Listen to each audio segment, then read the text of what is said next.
Hello dears. हम study कर रहे हैं फिजिक्स और आज का टॉपिक है वेक्टर में ट्रायंगल ऑफ वेक्टर एडिशन।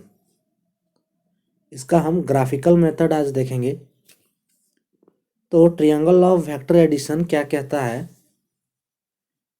अगर कोई दो वेक्टर है, vector A and vector B, let ये हमारा वेक्टर ए है और एक वेक्टर है वेक्टर बी, ये वेक्टर बी है।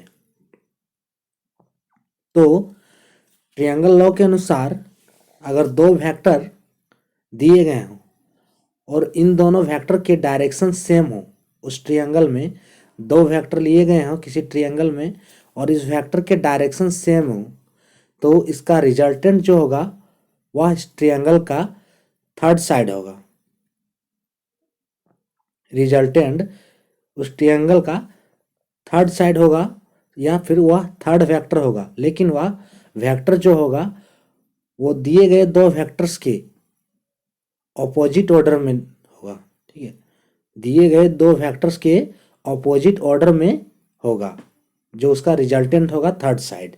ठीक है, if two vectors are represented by two sides of a triangle in magnitude and direction taken in same order. ठीक है, यहाँ बता रहा है कि दो वेक्टर रिप्रेजेंट कर रहे हैं two side of a triangle. ठीक है, ट्रायंगल के दो साइड्स को रिप्रेजेंट कर रहे हैं जिसका मैग्नीट्यूड एंड डायरेक्शन जो है सेम ऑर्डर में लिया गया है।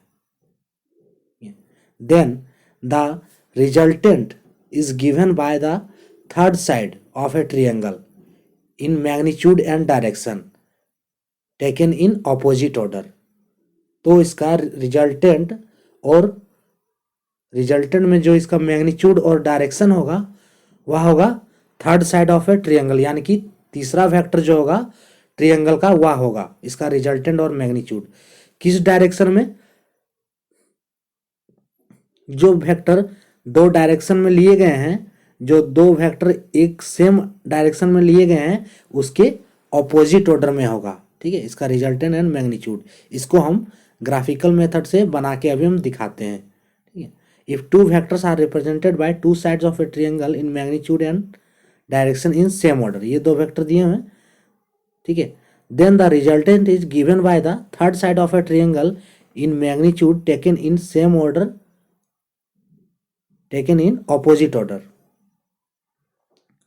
ये हो जाएगा vector A plus vector B equals to vector R, जहां पे वेक्टर आर है रिजल्टेंट। ये हमने वेक्टर ए लिया है, ग्राफिकल मेथड से हम बना रहे हैं तो हमें मेजर करके वेक्टर ए यहां पर बनाते हैं। फिर वेक्टर बी हमने लिया है, जिस डायरेक्शन में लिया गया है माना है हमने उसी डायरेक्शन में लेना है, तो इसका सेम डायरेक्शन है सो उसी डायरेक्शन में लेंगे। ये हमारा वेक्टर बी है, तो वेक्टर बी को हम पैरेलल शिफ्ट कर देते हैं यहाँ पे। ठीक है, ये हमने पैरेलल शिफ्ट कर दिया।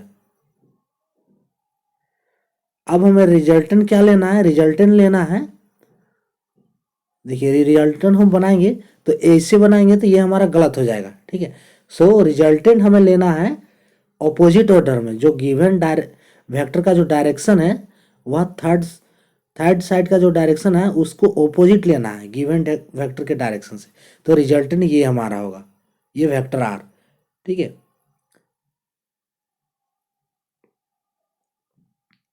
और ये एंगल अल्फा है, ये एंगल हम अल्फा मान लिए हैं। ठीक है, वेक्टर बी और ये वेक्टर आर, ये हमारा रिजल्टेंट होगा। यही हमें बताता है triangle law of vector addition. इस रिजल्टेंट में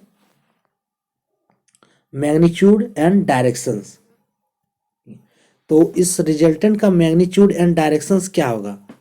मैग्नीट्यूड होगा जो लेंथ ऑफ थर्ड साइड है। ठीक है, तीसरी भुजा का जो लेंथ है, ठीक है, वही उसका मैग्नीट्यूड होगा। Magnitude equals to magnitude of vector R, तो ये क्या होगा? Length of third side.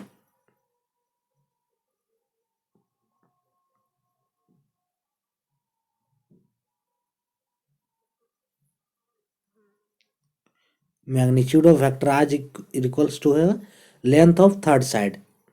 फिर इसका डायरेक्शन, डायरेक्शन क्या होगा रिजल्टेंट का, डायरेक्शन होगा angle alpha with respect to A. जो एंगल अल्फा है वह एंगल अल्फा होगा विथ रिस्पेक्ट टू ए। ये जो एंगल अल्फा है यह एंगल होगा direction. So direction of vector R is equals to angle alpha with respect to ए।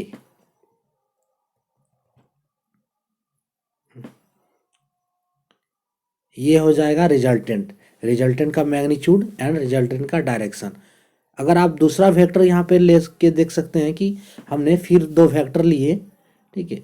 एक हमारा लेट टू वेक्टर, ये वेक्टर ए हमने लिया और फिर एक लिया वेक्टर बी, हमने ऐसे लिया वेक्टर बी, वेक्टर बी हमने ऐसे लिया। ये हमारा थीटा एंगल है, ठीक है। तो हमें इसका ट्रायंगल लॉ कैसे बनाएंगे, ट्रायंगल लॉ के अनुसार इस वेक्टर को कैसे रिप्रेजेंट करेंगे। सो हमने वेक्टर ए ये बना लिया, ठीक है, वेक्टर ए बना लिया। अब इसको पैरेलल शिफ्ट करने की जरूरत नहीं है, ये वेक्टर बी बना है हुआ है इसे, ये हमारा वेक्टर बी है। तो इसका जो रिजल्टेंट हो जाएगा ये एंगल थीटा है, तो बचा हुआ एंगल हमारा अल्फा हो जाएगा। सो इसका पहले हम रिजल्टेंट बनाएंगे,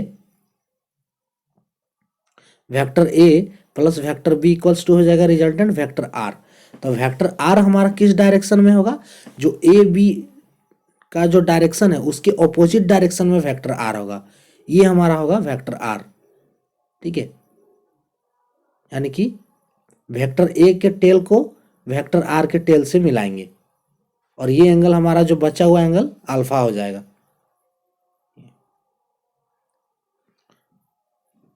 तो ये हो गया हमारा ट्रायंगल लॉ।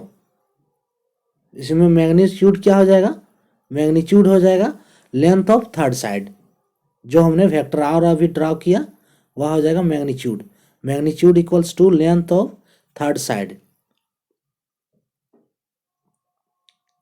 और डायरेक्शन क्या हो जाएगा,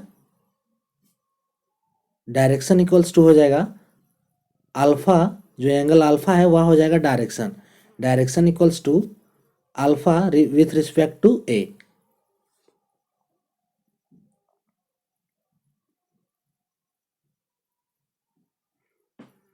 direction equals to alpha with respect to A. तो इसी तरह जो है ट्रायंगल लॉ हमारा कंप्लीट होगा। ये हो गया ग्राफिकल मेथड, ट्रायंगल लॉ का ये ग्राफिकल मेथड हो गया। सो आज का ये टॉपिक जो है triangle law of graphical method, यहीं तक। Thank for watching.